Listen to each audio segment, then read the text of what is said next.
Evening, folks. Pull up a seat, rest your boots. Joe Rivers here, host of Voices of Justice. Tonight, we're joining a cattle drive.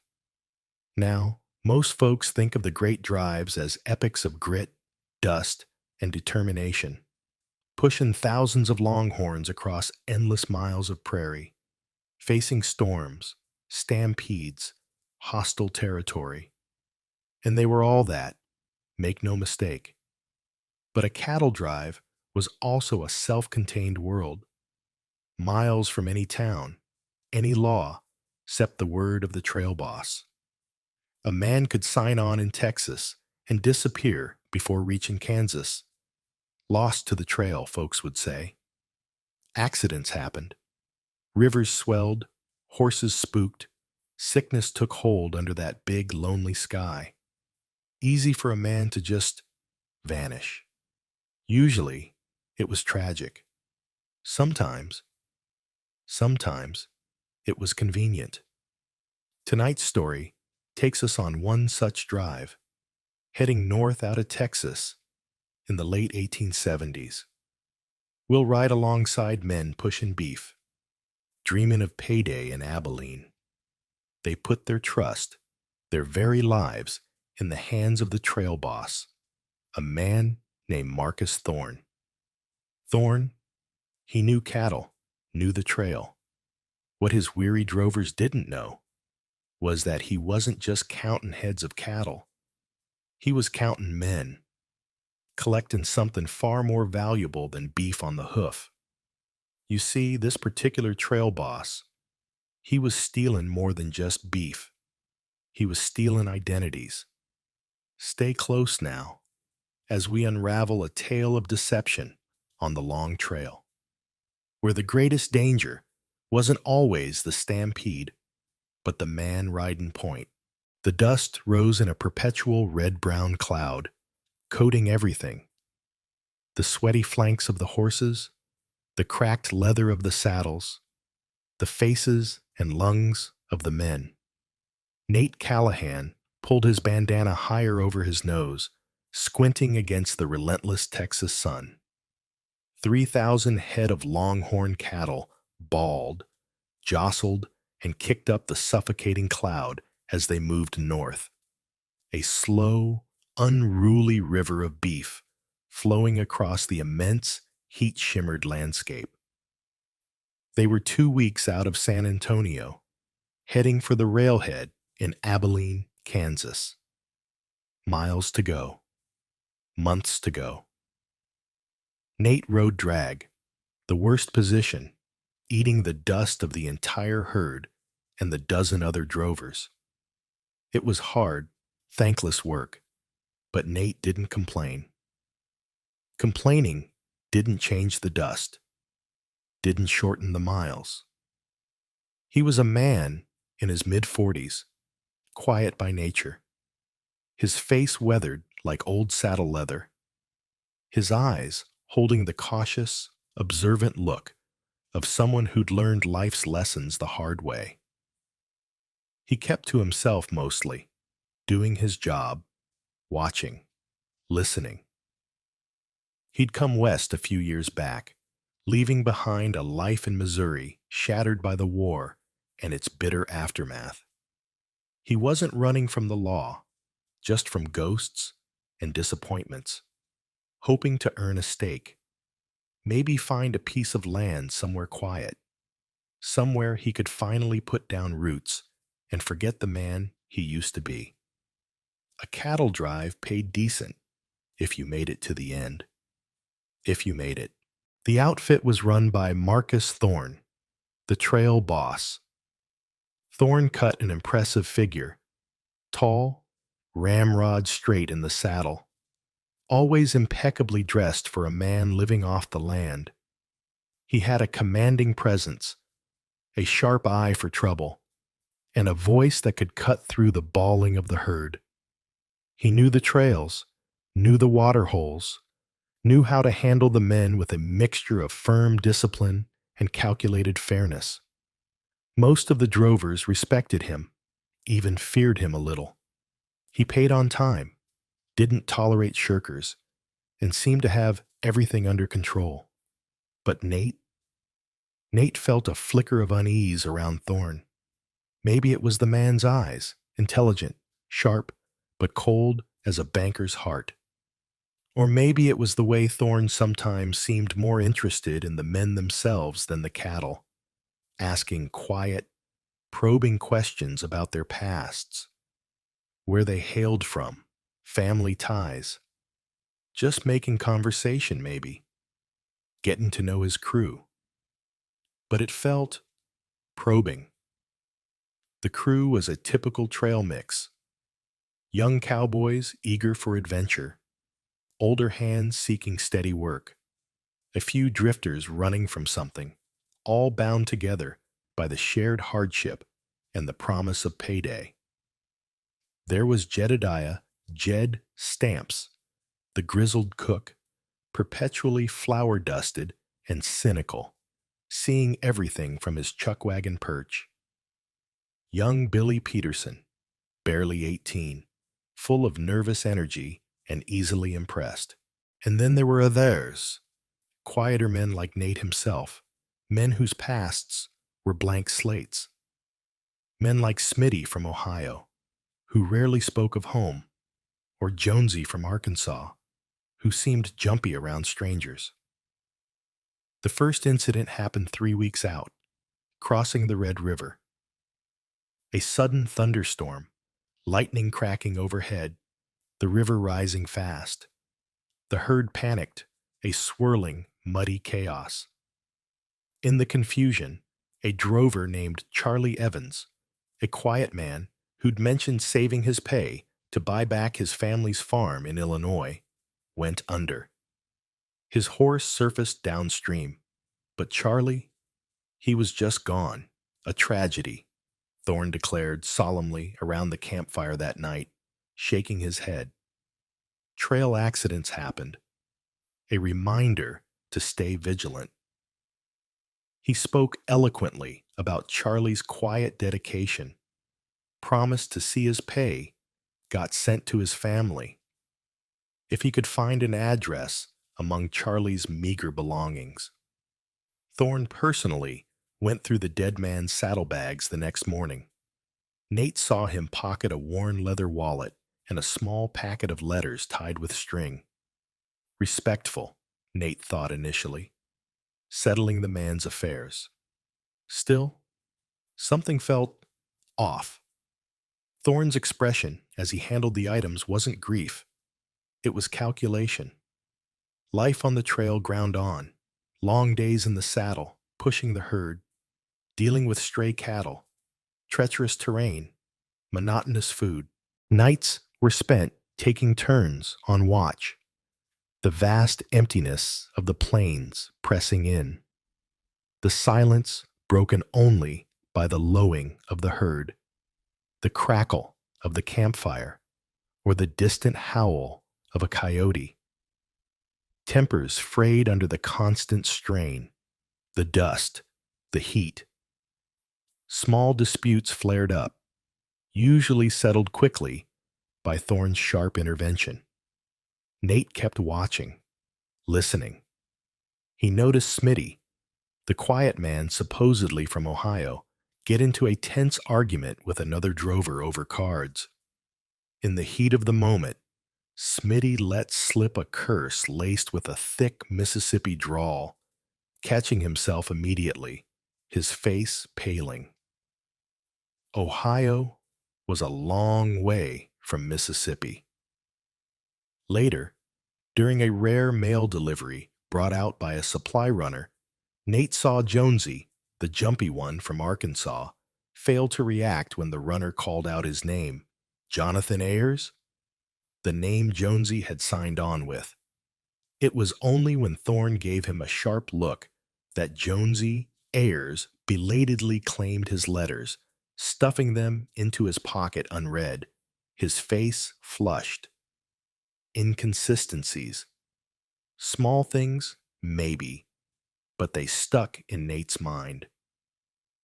Then came the second accident. They were pushing through a stretch of broken country, gullies and scrub oak thickets, perfect for losing cattle or running into trouble. A small group of riders, maybe Comanche or Kiowa, were spotted shadowing the herd. Thorne ordered extra vigilance. That night, during the middle watch, Smitty, the man from Ohio with the Mississippi accent, was found dead near the edge of the bed ground, an arrow in his back. The shadowing riders were gone by morning. Another tragedy. Thorne spoke gravely of the dangers of the trail, the need for caution. He collected Smitty's belongings himself, finding little: a few dollars, a worn blanket, no letters, no identification beyond the name he'd given. A man adrift, Thorne murmured sadly. No past to speak of. But Nate had been on watch earlier that night, on the opposite side of the herd. He hadn't heard a struggle, hadn't heard Smitty cry out. And the arrow, it looked clean, almost new, not like the weathered shafts typically used by plains warriors constantly on the move. It felt staged. Had Smitty known something? Had his slip of the tongue marked him? Or was it just another random, brutal act of frontier violence? Nate confided his unease, cautiously, to Jed, the cook. Jed had been on countless drives, seen it all. He squinted at Nate over the rim of his coffee cup, wiping bacon grease from his apron. "Something ain't right on this drive, Nate," Jed admitted, lowering his voice, though no one else was near the chuck wagon. "Too many accidents, too many quiet fellas disappearing. And Thorne," Jed spat into the dust, "he watches the men too close. Knows more about 'em than a trail boss ought to need to know. Asks questions, remembers details, like he's collecting 'em, same as he collects the tally for the herd." Jed's words solidified Nate's own vague suspicions. Collecting men? What did that mean? The idea was absurd, yet the inconsistencies, the convenient deaths, Thorne's peculiar interest in the deceased's identities. A few nights later, unable to sleep, Nate was taking an unauthorized walk around the edge of the camp, needing space from the snoring men and the oppressive darkness. He saw a flicker of light from Thorne's tent, heard low voices. Curiosity, or maybe just a premonition of danger, made him circle closer, staying low, using the chuck wagon for cover. He could hear Thorne's distinct, cultured tones, and another voice, rougher, unfamiliar. "Got the papers from Evans, all right," the rough voice was saying. "Good set. Discharge papers, letters from home, even a deed reference. Worth good money to the right fella in Dodge City." "Excellent, Roper," Thorne replied, his voice smooth as silk. "And the Smitty situation?" "Clean," Roper said. "Arrow looked authentic enough. Nobody suspects. Left no trace, like you said. Shame about the lack of papers on him, though. Just a drifter." "Unfortunate, but necessary," Thorne sighed. He was becoming careless, asking questions about Evans. "We couldn't risk him talking when we reached Abilene." A pause. "The new man, Miller? He arrived at the rendezvous point?" "Yup. Waiting by the Cimarron crossing. Ready to take Smitty's place on the roster. Needs the name. Needs the pay. Desperate enough not to ask questions himself." "Good. We'll hire him on after the crossing. Another hand needed, naturally, after our recent losses." Thorne chuckled softly, a sound devoid of humor. "See that his description matches Smitty's tolerably well on the final payroll. Minor details are easily overlooked after 3 months on the trail." Nate pressed himself against the wagon wheel, his blood running cold. It wasn't just theft of papers. Thorne wasn't just pocketing dead men's wages. He was orchestrating deaths, replacing men, stealing their entire identities, assigning them to desperate newcomers who became complicit in the scheme. Men who would answer to the dead men's names at payday then vanish, while Thorne collected the real profit from selling the original identities and pocketing unclaimed back pay.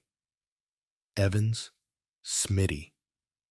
They hadn't died by accident or enemy action. They were murdered, erased, replaced. How many others? How many names on the roster belonged to ghosts, their places filled by phantoms under Thorne's control? He heard Roper preparing to leave Thorne's tent. Nate faded back into the darkness, his mind reeling. This cattle drive wasn't just a business venture. It was a mobile conspiracy, a machine for murder and identity theft, operated with chilling efficiency by the charismatic, ruthless man everyone trusted with their lives. He had stumbled onto a secret far deadlier than stampedes or river crossings, and Thorne knew he couldn't risk anyone talking in Abilene. Nate Callahan, the quiet observer, had just become Thorne's next potential liability. The knowledge sat heavy and cold in Nate's gut, poisoning the already harsh reality of the trail. Every interaction with Thorne now felt menacing. Every glance from the trail boss a potential threat assessment. Nate shared his discovery in hushed tones with Jed Stamps. The cook's face grew even more lined and grim as he listened, confirming his own long-held, unspoken suspicions. "Damn him to hell," Jed whispered fiercely, slamming a dirty fist onto his cutting board. "I knew there was something rotten. Seen too many drives go bad, but never like this. Stealing a man's name. It's like stealing his soul." He looked at Nate, his eyes sharp. "You realize what this means, Nate. He ain't gonna let us reach Abilene, not knowing what we know. He got rid of Evans, got rid of Smitty. We're next on his list." The fear was real, palpable as the dust they breathed. They were hundreds of miles from the nearest town, surrounded by men loyal to Thorne, or at least intimidated by him. Roper, the man Nate overheard, was Thorne's right hand, the enforcer, his eyes constantly scanning the crew. And there were the replacement men, like Miller, who had indeed joined the drive after the Cimarron crossing. A sullen, desperate man who answered blankly to Smitty, who were indebted to Thorne and complicit in the silence. Nate and Jed knew they had to act. But how? Confronting Thorne directly was suicide. Trying to rally the other drovers seemed equally risky. Who could they trust? Many were just young cowboys focused on payday. Others might be too scared, or even secretly aligned with Thorne or Roper. Their only chance was to find proof, something undeniable, something that could turn the tide of loyalty among the crew or be presented to authorities if they somehow survived to reach civilization. The ledger.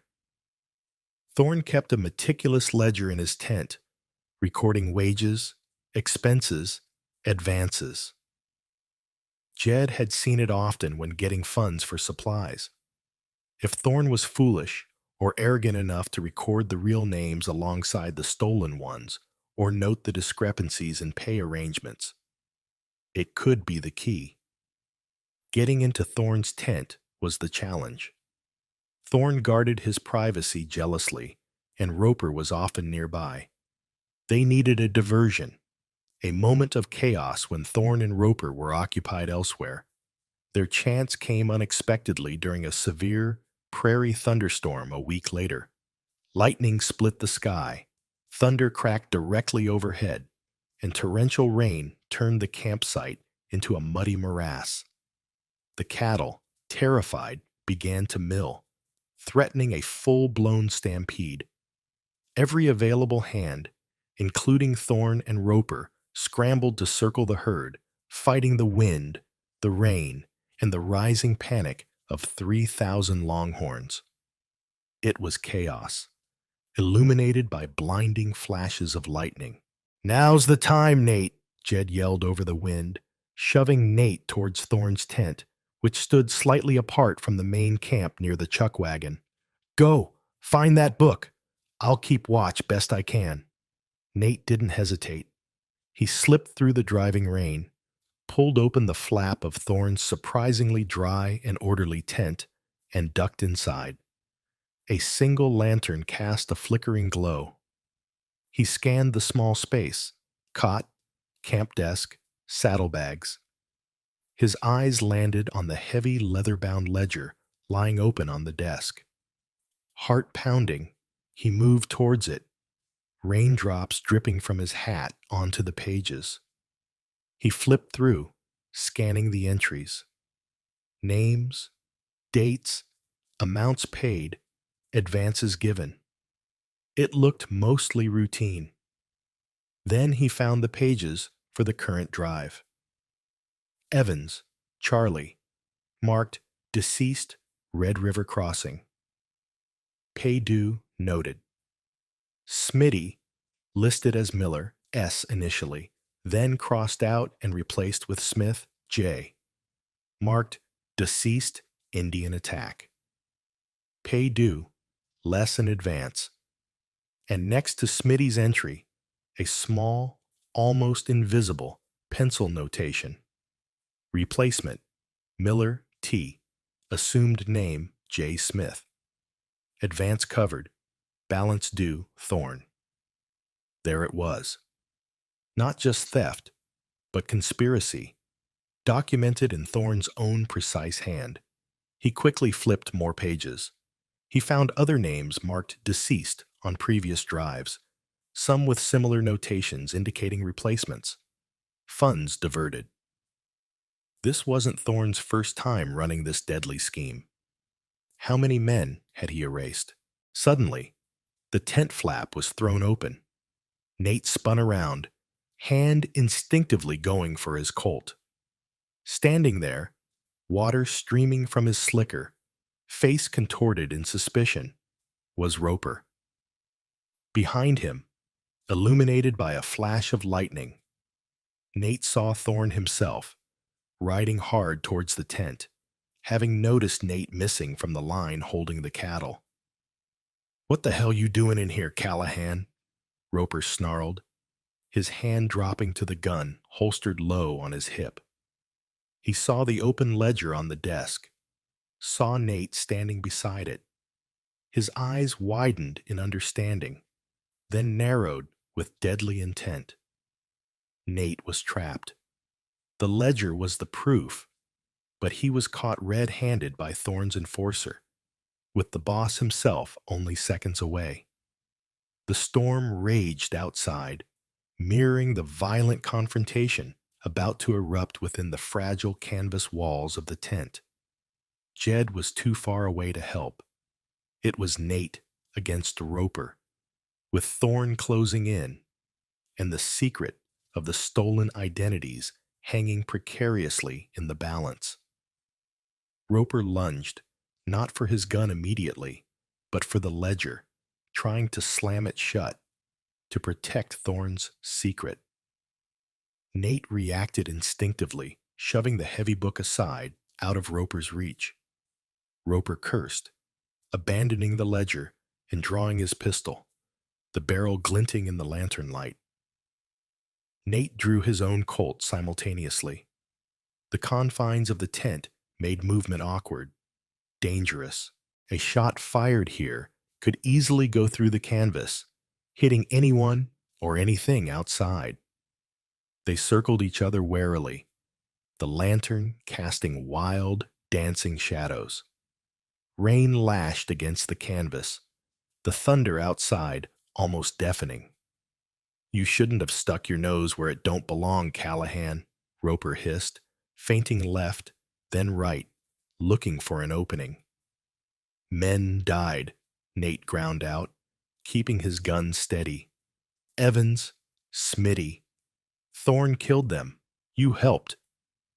Accidents happen on the trail, Roper sneered, but his eyes flickered nervously towards the tent flap, anticipating Thorne's arrival. He needed to end this quickly. He fired, the shot deafening inside the tent. Nate felt the bullet sear past his cheek as he dropped low, firing back, aiming for Roper's gun hand. His shot went wide, hitting Roper in the shoulder. The man roared in pain and surprise, stumbling back against the tent pole, his gun clattering to the ground near Thorne's cot. Before Nate could press his advantage, Thorne burst through the tent flap, his face a mask of cold fury, his own pistol already drawn. "Drop it, Callahan," Thorne commanded, his voice cutting through the storm's noise. He saw Roper clutching his shoulder, saw the ledger lying open near Nate. His eyes went flat, utterly devoid of emotion. "Seems you've learned something you shouldn't have." Nate kept his gun trained on Thorne, acutely aware he was now facing both men, though Roper was momentarily disabled. "It's over, Thorne. I found the ledger. Proof you killed Evans and Smitty, replaced them, stole their identities." Thorne actually smiled, a chilling, predatory baring of teeth. "Proof is only useful if you live to present it. A shame. You were a decent hand." He gestured slightly with his pistol. "Another tragic accident, I'm afraid. Caught in the crossfire trying to apprehend a thief, perhaps?" He glanced at Roper. "Roper, retrieve your weapon. We need to clean this up." Roper, grimacing in pain, staggered towards his fallen gun near the cot. Nate knew he couldn't fight them both, not trapped in the tent. He needed to get out, get the ledger, get to the other men. As Roper bent down, Nate made his move. He kicked over the camp desk, sending the ledger and lantern flying. The lantern shattered, plunging the tent into near absolute darkness, save for the intermittent, blinding flashes of lightning from outside. Nate dove towards the tent flap just as Thorne fired again, the bullet tearing through the canvas where Nate had been moments before. He scrambled out into the driving rain and mud, Thorne and a cursing Roper stumbling out behind him. The storm still raged. The cattle were still a lowing, terrified mass just beyond the camp, most drovers occupied with the potential stampede. Only Jed, near the chuck wagon, saw Nate emerge, saw Thorne and Roper in pursuit. "Nate!" Jed yelled, pulling an old shotgun from the wagon's boot. Thorne saw Jed, saw the shotgun. He fired towards the cook, forcing Jed to duck behind the wagon. "Roper, get Callahan," Thorne ordered, turning his attention back to Nate. "He can't reach the other men." Nate slipped and slid in the mud, heading for the remuda, the spare horses. If he could get mounted. But Thorne was between him and the horses. Roper, despite his wounded shoulder, was coming up fast on his left flank. Lightning flashed, momentarily illuminating the scene. The terrified cattle, the struggling drovers, Jed pinned behind the wagon, Thorne advancing, Roper closing in. Nate realized running was futile. He had to make a stand, right here, in the mud and the rain. He spun around, raising his Colt, water streaming down his face. He saw Jed risk a look from behind the wagon, shotgun ready. He saw the faces of Thorne and Roper, masks of grim determination. This was it. The confrontation he hadn't sought, but couldn't avoid. The truth against the lie, played out in the heart of a brutal storm, miles from any law, but the one they made themselves. The lightning flashed again, freezing the tableau. Thorne and Roper fanned out slightly, advancing on Nate, pistols raised. Jed braced his shotgun against the chuck wagon wheel, waiting for a clear shot. The wind howled, the rain lashed down, mingling with the mud churned up by panicked hooves and struggling men. "Nowhere left to run, Callahan," Thorne shouted over the wind, his voice tight with fury. "Should have kept your eyes on the cattle."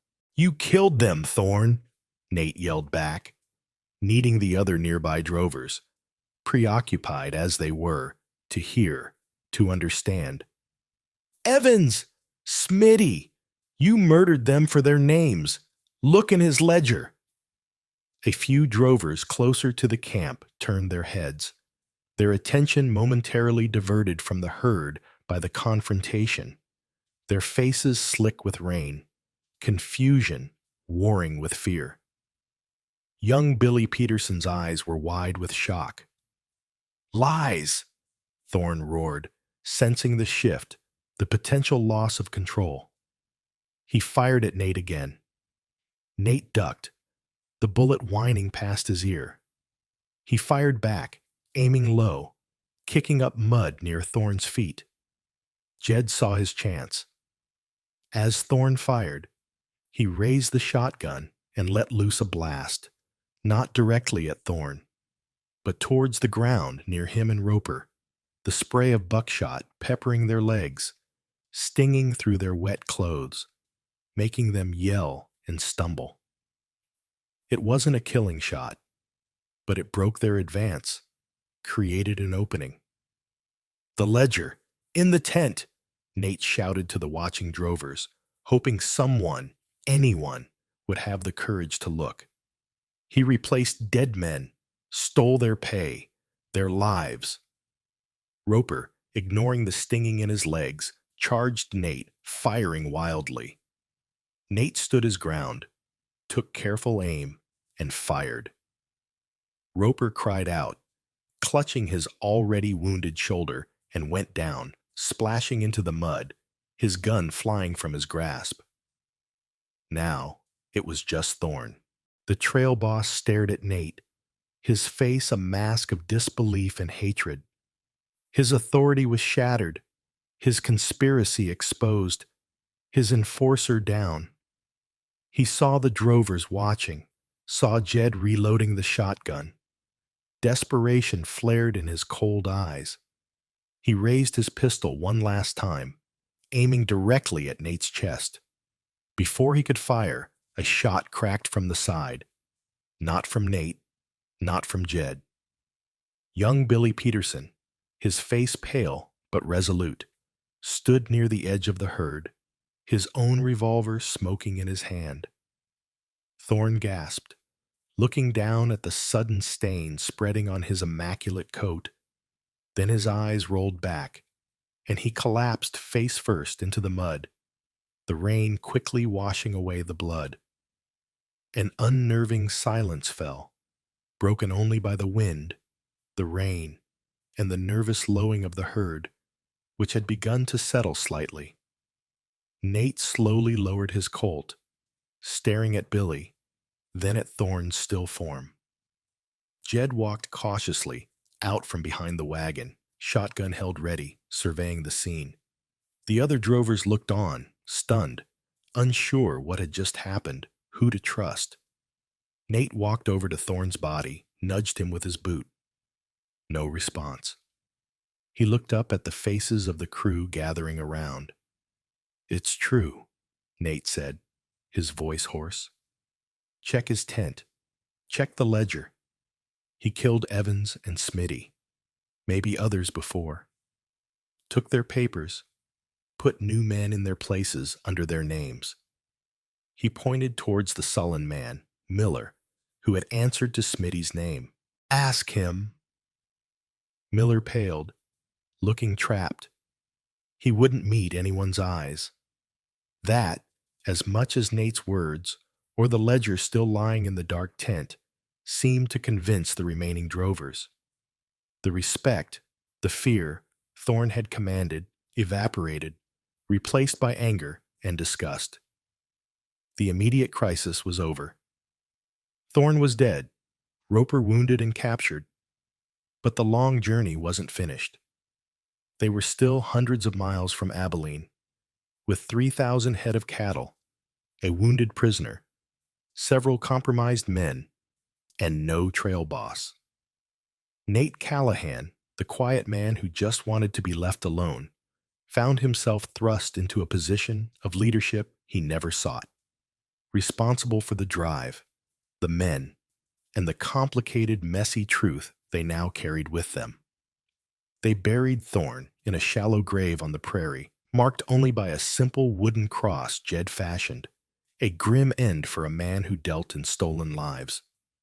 Roper, his wounds tended by Jed, who doubled as camp doctor, was kept under guard. Nate, with Jed's quiet counsel and the unexpected steady support of young Billy Peterson, took charge of the drive. It wasn't easy. He wasn't a natural leader like Thorne had been, lacking the charisma and the ruthlessness. But he was fair, steady, and honest. And after the revelations, that counted for more. He held a council with the remaining drovers, laying out the situation, including the men like Miller who were living under stolen names. Miller, still answering to Smith, gave Nate a brief, almost grateful nod before vanishing into the bustling town.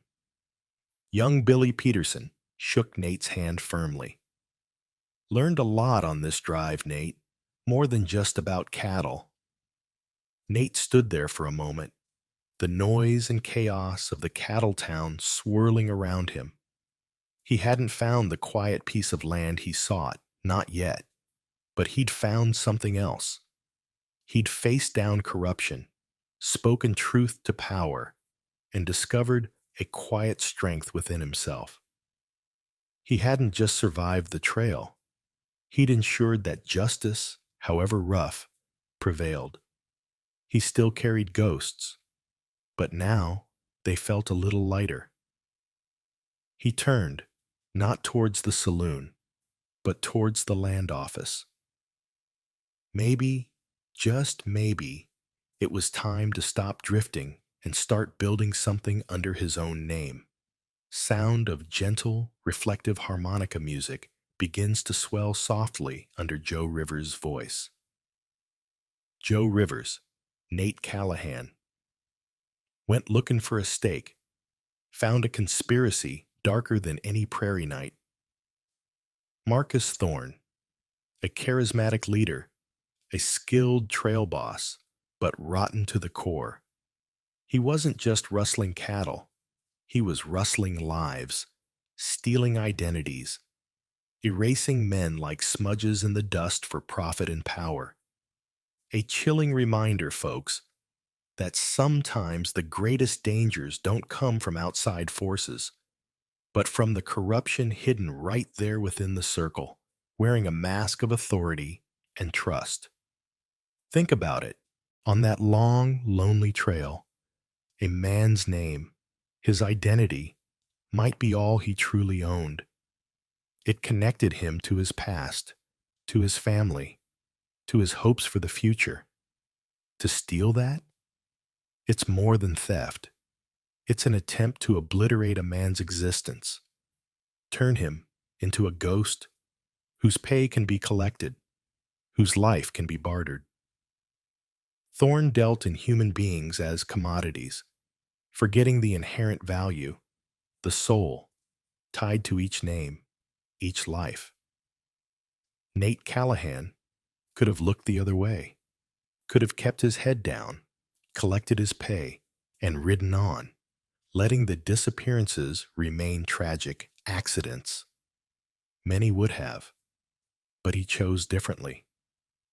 He listened to that nagging voice of conscience, pieced together the truth, and found the courage to stand up, not with loud pronouncements, but with quiet observation and decisive action when the moment came. He, along with Jed and young Billy, reminded us that leadership ain't always about the loudest voice or the sharpest suit. Sometimes It's about quiet integrity, fairness, and the guts to do what's right, even when you're outnumbered and miles from anywhere. His story asks us, what is the value of a name, of an identity?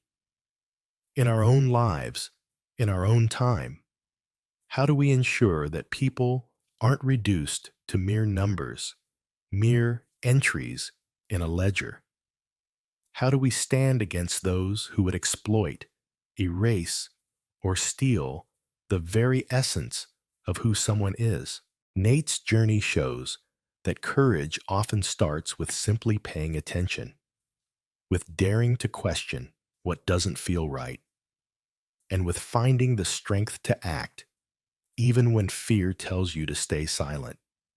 If Nate's story, this tale of the long drive and the stolen lives, spoke to you today, I encourage you to share it. Let these voices echo.